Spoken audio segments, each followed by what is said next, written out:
Hey, welcome to Proko. My name is Stan Prokopenko. In the last lesson, we looked at Dr. Paul Richet's system for measuring human proportion, based on the height of the head. In this lesson, we're going to take a look at a different approach, one that is based on the same proportions as Richet's, but uses a different unit of measuring. At first glance, the head height seems like the logical unit to measure from. It's the most commonly used method, and the one used by most canons throughout history. If Leonardo da Vinci used it, it must be the best way, right?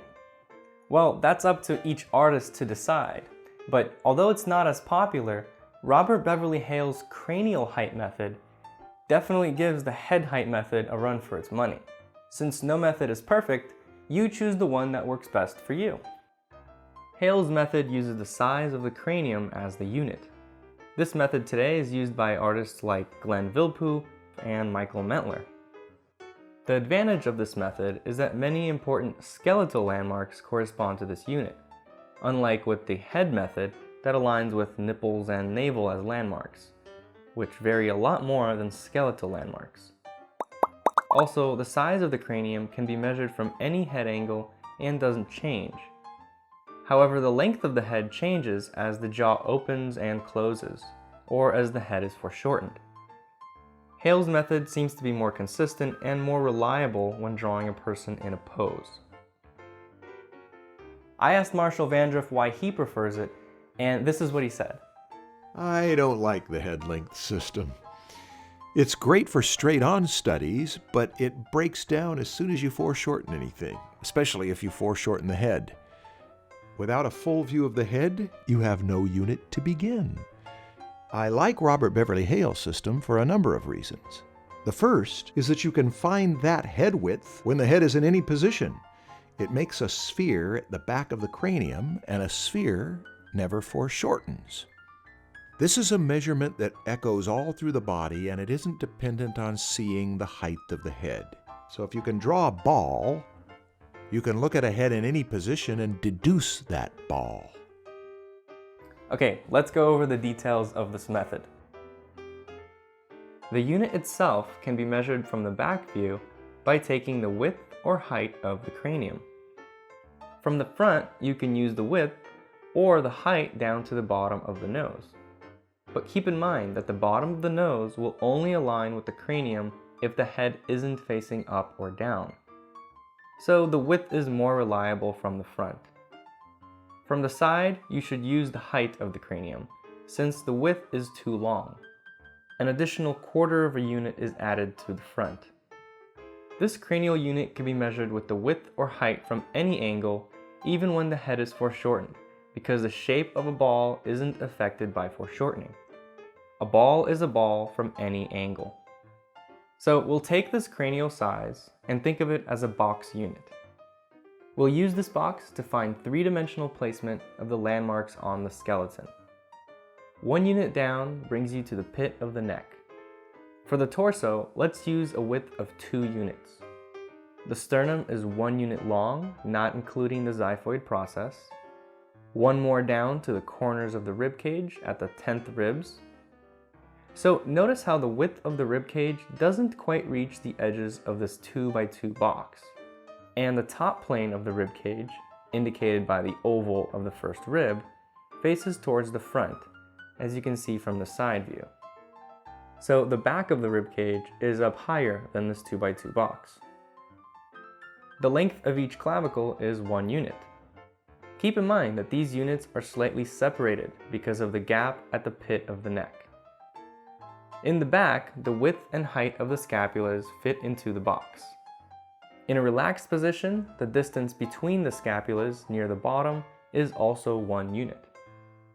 One more unit down takes us to the corners of the pelvis, known as the aces.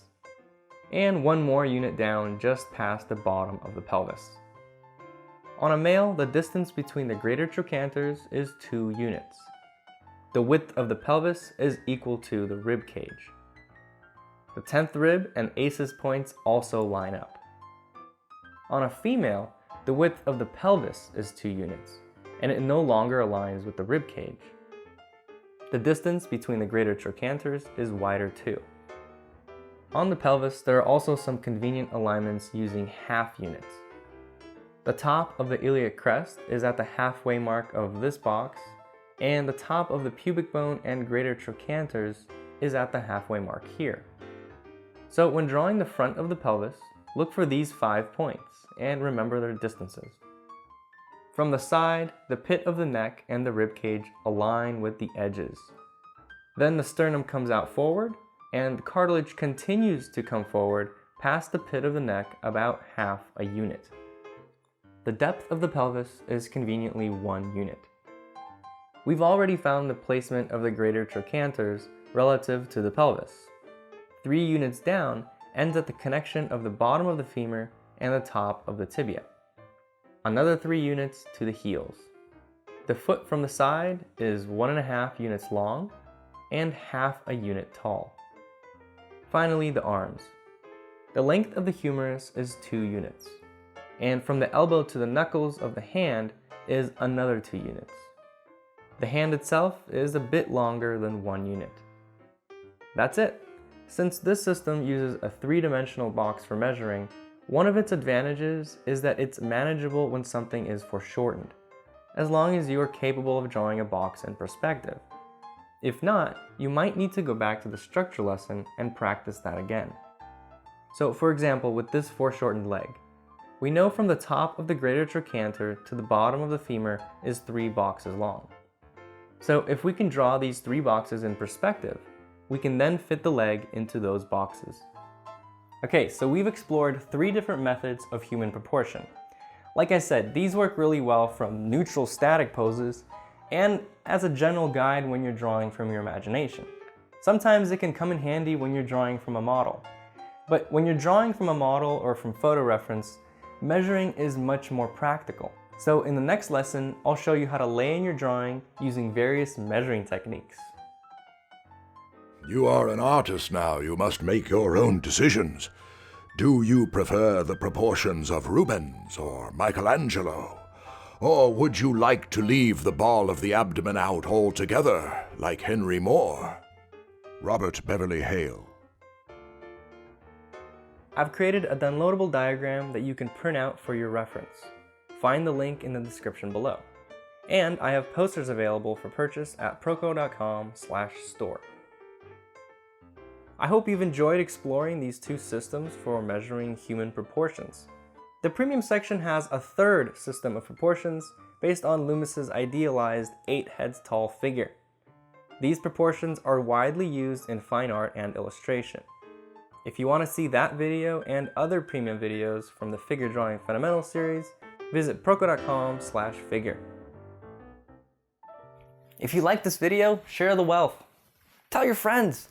Post it on your favorite social network. And click this button here to subscribe to the Proko newsletter if you want to be updated about new videos. Bye-bye! So in the next lesson, I'll show you how to lay in your drawing using various methods. So in the next lesson, I'll show you how to lay in your drawing using various measuring techniques. Ooh.